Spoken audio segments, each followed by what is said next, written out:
I love, I love old school Beyonce a lot.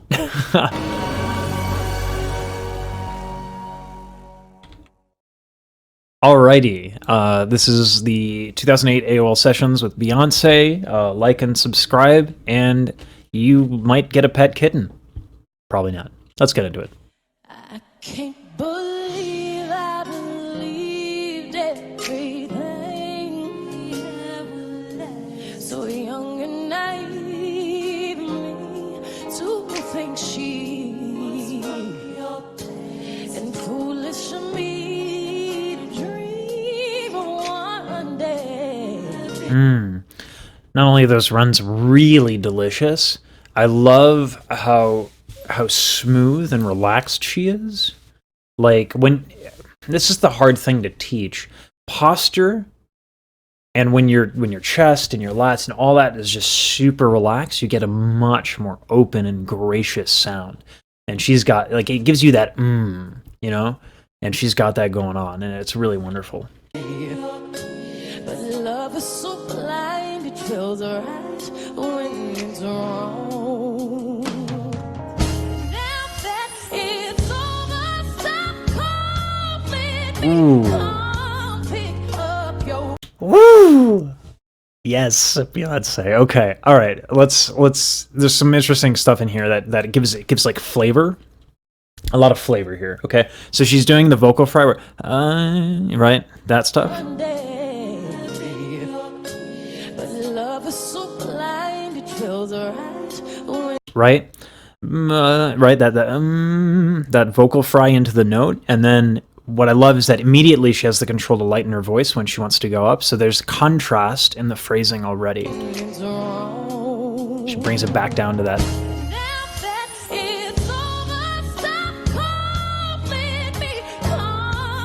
Right into a belt, into really bright vowels. Okay, so let's just. It's so, I know this is tedious. People don't like it when I go over and over things, but if you're a singer, you're why I exist, and so this is for you. This is for every singer.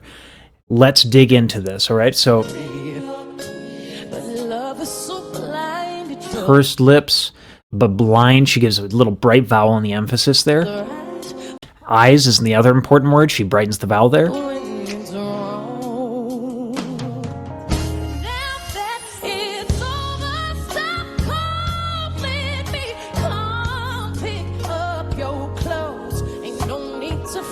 You see, just lips. I mean, forget that was an excellent belt. Forget that it was a glorious sound.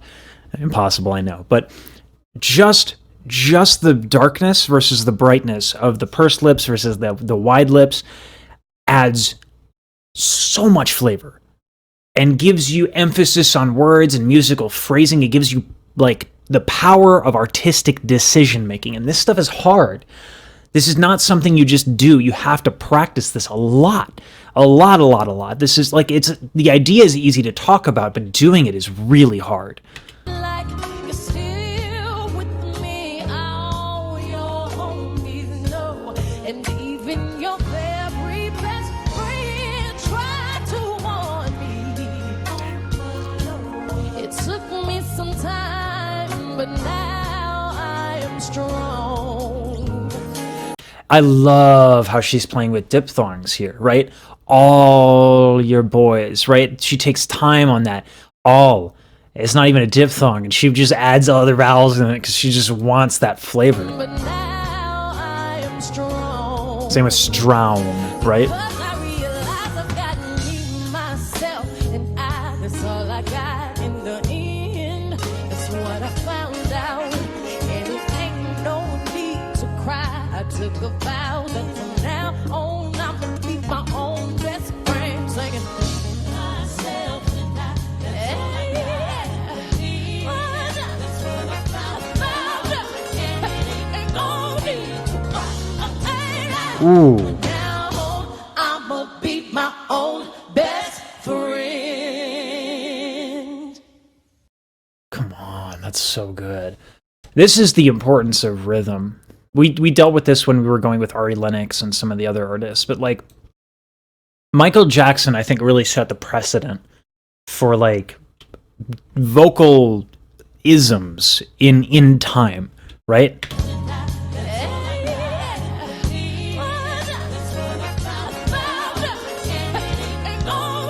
Right? I'ma be my own best friend. The human voice has consonants, it has everything. It's a percussion instrument, it's a melodic instrument, it does everything other than sing two notes at the same time, unless you're a Tibetan monk, and then you can actually do that too. And there's some people who, there's one singer who does R&B who actually does duo, like two notes at the same time. So the human voice can do a lot. It can do a lot. And when we work on technique, what we're working on is a toolbox, or it's a toolkit. We're working on things that will allow us to express ourselves better. And this moment should just be a lesson in playing and just trying to discover your voice and your body, because look at what she's doing with the rhythms. It's incredible.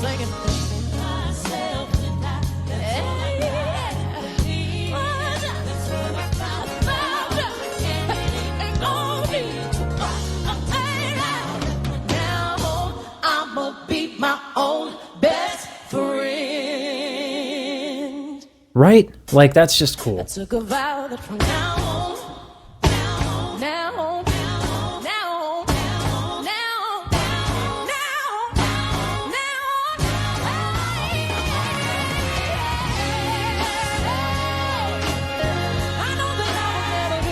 Ooh. all the ladies, if you feel me, help me sing it out. This is my favorite Beyonce. like, if Beyonce did the music that I wanted to hear from her, she probably just wouldn't have left Destiny's Child, which is why, like, good for her for doing her and being like a billionaire and being successful. But like, this is my favorite Beyonce, is right here. Yeah, you heard me finally learn to lie along the way. Yes, I did. Hey, I gotta be myself and not you sing it. Be myself. Yes, I gotta be myself and not ladies sing it. Be myself. I gotta be myself and not you sing. Be myself. Hey, yeah. Say I gotta be myself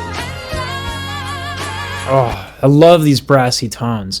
So in a lot of the current like neo soul and R&B stuff that we've covered on this channel, singers are dropping their soft palate a lot to kind of give a smooth tone. But right here we can see the benefit of lifting the soft palate for this incredible brassy and bright and incredibly tone. Like it has presence, it has authority. Like, listen to this.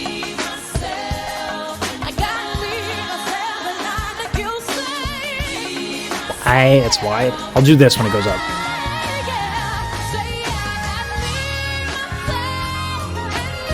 All up.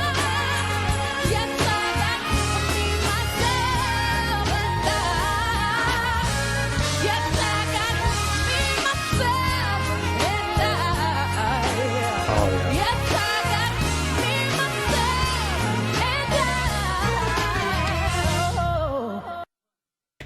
Whew. Just still my heart. Okay, so this is something I want to just drill into my students. Everyone so obsesses over range and register and notes, right? You go to the singing Reddit and people are like, I have, F2 all the way to F sharp 5. And then you listen to them and it's like, those are the notes that are coming out of their mouth and they're proud of that. Like, you should be proud of good singing. Notes are whatever. Like, if you can't hit a note that's really high and have control and freedom and say in it like she does, like right here, right? Straight tone, vibrato, bright vowels. She can probably insert dark vowels whenever she wants. Like, can you do it on E, A, Ah, O, Oo? Can you do it quietly? Can you do it loudly? Can you do it brightly? Can you do it darkly? If you don't have the ability to do that, you actually don't have that note in your register. That's a note you're working on. If you don't have complete and utter artistic and creative say in the note, it's not a note that is ready for artistic consumption. Go work on it. Don't get complacent. And it just, I know it's weird for folks who are not singers to hear this, but I swear there are just voice students who are like, they come to me once a month, they're like, I got this new note, and they show it to me. I'm like, you've been working on your notes. Now I need you to work on your singing. And they never do it. And this is why you need to do it. Because you will never be that good on a note unless you work on your singing.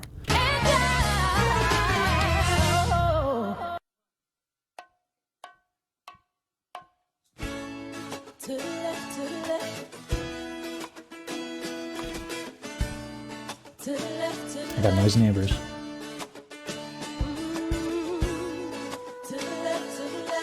Everything on in the box to the left, in the closet.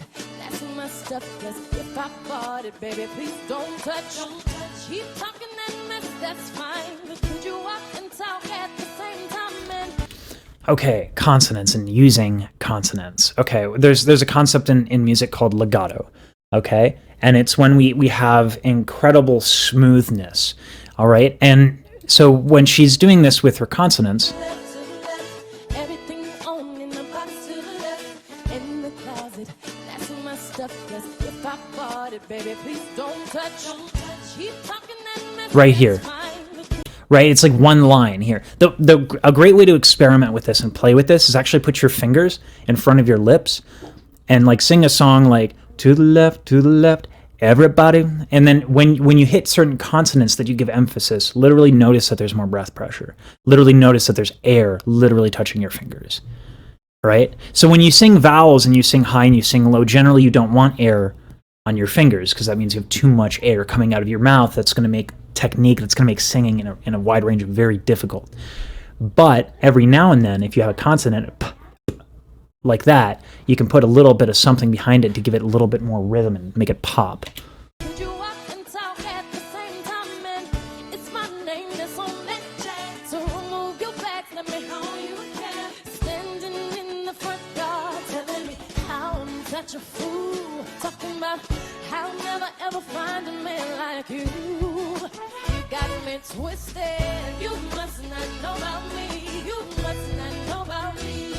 I can have another you in a minute. Matter of fact, you'll be here in a minute, baby. Nice. Baby. I can have another you by tomorrow. So don't you ever for a second get to thinking you're irreplaceable. So go ahead and get gone. Call up that chick and see if she's home. Oops, I bet you from that I didn't know. What did you think I was putting you out for? Because you. I love it. I love it. She's so good. Okay, so we talked a lot about technique. Let's talk about like the words, right? Isn't she incredible believable? Like she's just so believable when she's saying these things. And I think a lot of us when we get started we want to say big things, we want to sing big things, we want to express big things. But sometimes you can just say it. Like and this is confidence, right? It's both confidence in performing and also in the character. Like when you want to treat these songs as if they're in the present tense, you're singing it in the present tense to somebody. That usually makes it more compelling. Obviously, that's not a hard and fast rule, but it's like a good idea if you're stuck on how to approach something. So let's just go with that here, that she's pretending she's in the current moment talking to somebody. If you're somebody who's done Beyoncé wrong here, ignoring the fact that she's a big celebrity, and she's talking to you like this is how she's talking to you. For a second get to thinking you're irreplaceable. So go ahead. Don't you feel shut down? Like, Get gone. Call up that chick and see if she's home. Oops, I bet you from that I didn't know. What did you think I was putting you out for? Because you was untrue. Rolling like right now, I just want to go get Beyonce's flowers and tell her I'm sorry. I haven't done anything, but that's what I want to do. That's how compelling this is. around in a car that I bought you. Oh, baby, drop them keys. Hurry up before you taxi leave. Standing in the front yard telling me how I'm such a fool. I'll never ever find a man like you. You got me twisted. Oh,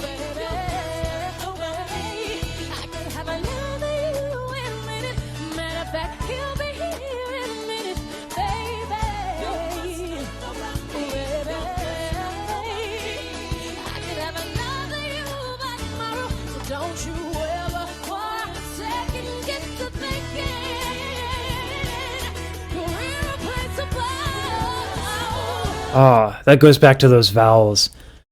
Oh, it's so expressive. You need to have all these, well, you don't need to have all these options, but when you have these options, you can do stuff like this.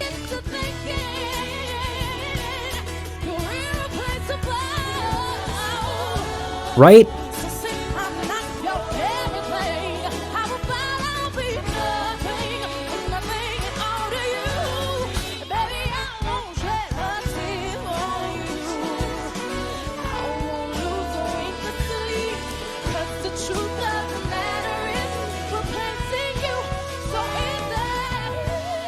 Ooh.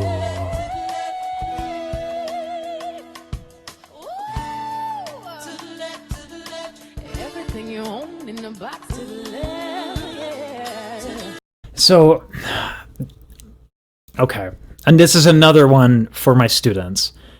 I see a lot of people, like in a lesson or if in the singing Reddit, subreddit, folks talk about like, why do I have to sing in a mixed range? You shouldn't teach me mixed range. I wanted to learn belt. Why didn't you teach me belt?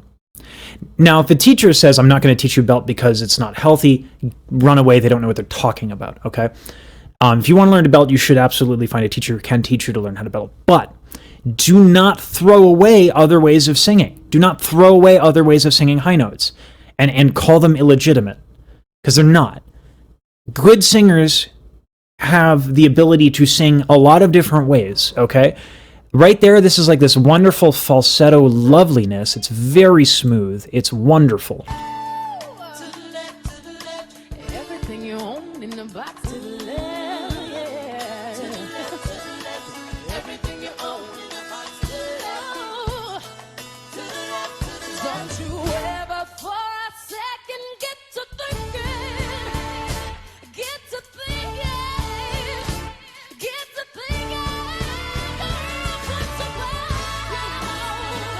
That's so hard to do safely.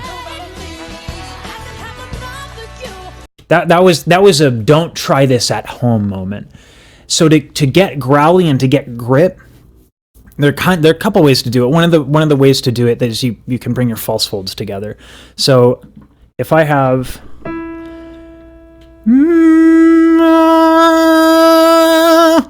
like, I can do a lot of different things.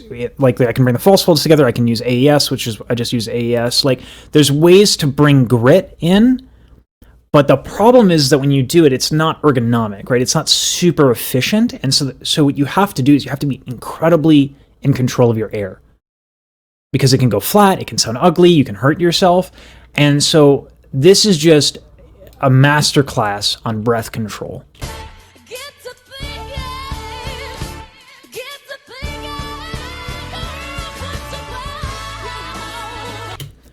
That's really, really hard to do.